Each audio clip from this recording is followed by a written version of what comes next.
Okay, students, this is a new way that I recently learned how to solve two-step equations. You might like it, you might like the traditional way better, so you use the one that you like. First thing I'm going to do is I'm going to write out what's happening to Q. Q is being multiplied by 5, so I'm going to write Q times 5, and then 50 is being subtracted, equals 25. So underneath this, I'm just going to write the inverse of each one of these operations. So the inverse of subtract is add, so I'm adding 50. And then I'm dividing by 5. So now, working from my 25, I'm going to add 50. So 25 plus 50 is 75. Then I'm going to divide by 5. So 75 divided by 5 is 75 divided by 5. That'll go one time. 15.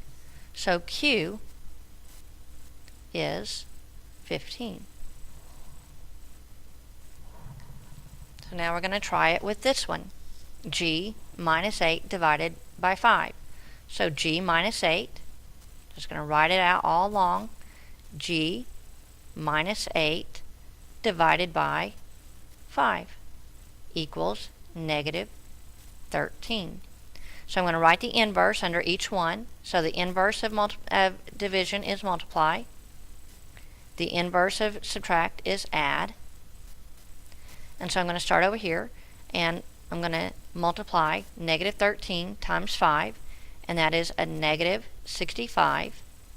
And then I'm going to add the 8. So negative 65 plus 8 is a negative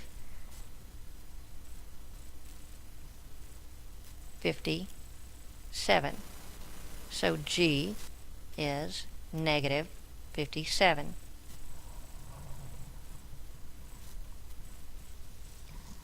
Alright, I'm going to try it again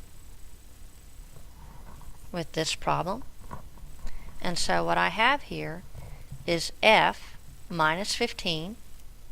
So F minus 15 times 12 equals 144.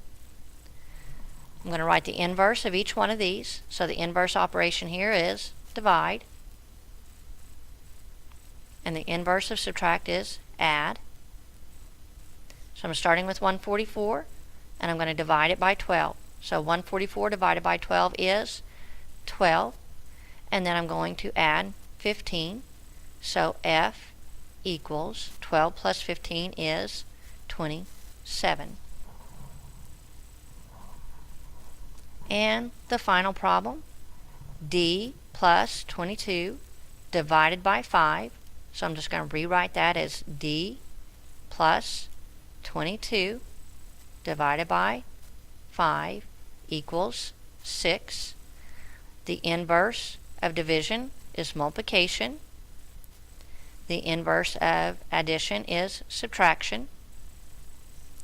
So I'm going to start with 6 times 5 is 30.